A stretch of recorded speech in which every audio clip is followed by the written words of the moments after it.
بزرگ بیان کرتے ہیں بعض گناہ ایسے ہیں جو نسلوں کو تباہ و برباد کر دیتی ہیں، جیسے سود اور زنا جو ہے یہ ایسے گناہ ہیں جو نسلیں تباہ و برباد کر دیتی ہیں۔ بنی اسرائیل کا ایک بڑا ہی نامور عبادت گزار مشہور شخص بلعام بن باورہ ہے، یہ اس قدر اللہ رب العزت کا اسے قرب ملا تھا کہ ہاتھ اٹھاتا تھا نا تو ہاتھ بعد میں نیچے آتے تھے، دعا اس کی پہلے قبول ہو جاتی تھی۔ کتنا اللہ نے نوازا، مستجاب الدعوات تھا۔ حضرت موسیٰ علیہ السلام نے شام کی طرف جو ہے وہ لشکر کشی کی، اپنے لشکر کو ساتھ لے کر نکلے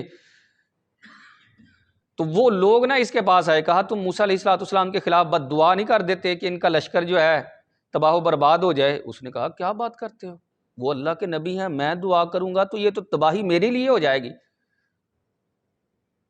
لوگ نہیں مانے، لوگوں نے بڑے سارے تحائف دیے، اس کی بیوی کو راضی کیا۔ اس نے کہا میں استخارہ کرتا ہوں، پھر میں تمہیں بتاتا ہوں۔ اس نے استخارہ کیا تو نا کے اندر جواب آیا، اس نے کہا نہیں، جواب نہیں آیا۔ لوگوں نے پھر اور مال بڑھا دیا۔ انسان نا مال کے نشے میں یا مال کے لالچ میں آ کر بڑے سارے الٹے کام کر بیٹھتا ہے۔ اس نے کہا میں پھر دوبارہ استخارہ کرتا ہوں۔ دوسری مرتبہ بھی نہ آیا، لوگوں نے اور مال دیا۔ اس نے کہا پھر میں استخارہ کرتا ہوں، تو اب کوئی جواب نہ آیا۔ تو اس نے کہا کوئی جواب نہیں آیا۔ لوگوں نے کہا پھر اس کا مطلب ہے ہاں ہی ہے۔ اس نے کہا چلو ٹھیک ہے۔ اس نے کیا کیا، اپنی سواری لی، اس پر بیٹھا اور پہاڑ کی طرف چل پڑا۔ تو سواری چلنے کے لیے تیار نہیں تھی، سواری بار بار رک جاتی، اس نے اسے مارا تو وہ بولنے لگ گئی، کہنے لگی تمہیں خیال آنا چاہیے کہ تو اپنی تباہی اور بربادی کیوں شروع کر رہا ہے؟ اللہ کے نبی کے خلاف بد دعا کرے گا تو تیرے لیے کچھ نہیں بچے گا۔ اس نے کوئی توجہ نہ دی، سواری کو وہیں چھوڑا اور آگے بڑھنے لگا۔ آگے بڑھا، بار بار گرتا، لیکن پھر بھی اس کی کوئی توجہ نہ رہی۔ آگے بڑھا، ہاتھ اٹھا دیے، قوم ساتھ تھی، دعا بد دعا کرنے لگا موسیٰ علیہ السلام کے لیے، تو اس کی زبان لٹک کر باہر آ گئی اور الفاظ بار بار اپنی ہی قوم کی تباہی کے لیے، جو دعا کرانے آئے تھے نا ان کی تباہی کے لیے نکل، مولا ان کو تباہ و برباد کر دے، موسیٰ علیہ السلام کو غالب کر دے۔ کہنے لگے یار اتنے پیسے خرچ کیے ہیں اور تو ہمارے ہی خلاف بد دعا کر رہا ہے۔ کہنے لگا میں کروں کیا، مانگ کچھ رہا ہوں، زبان سے کچھ نہیں کر رہا ہے۔ اس نے کہا بہرحال میری تو تباہی ہو گئی، اب میرا کچھ نہیں رہا۔ میں تمہیں بتاتا ہوں، اگر تم موسیٰ علیہ السلام کی قوم پر فتح پانا چاہتے ہو، ایک طریقہ ہے اپنی قوم کی خوبصورت لڑکیوں کو، عورتوں کو لباس پہنا کر، بہترین لباس پہناؤ اور ان کے لشکر میں بھیج دو۔ اگر ایک شخص نے بھی زنا کر لیا نا تو قوم تباہ و برباد ہو جائے۔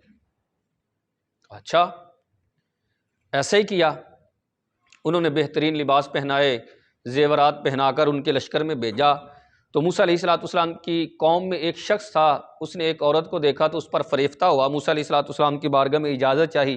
آپ نے فرمایا میں تمہیں کیسے زنا کی اجازت دے سکتا ہوں؟ لیکن وہ نہیں مانا، اپنے خیمے میں لے گیا، زنا کیا۔ زنا سے ابھی فارغ نہیں ہوا تھا کہ وہاں لشکر کے اندر وبا پھیلی، اور اس وبا کی وجہ سے یک لمحہ 12,000 سے زائد لوگ مر گئے۔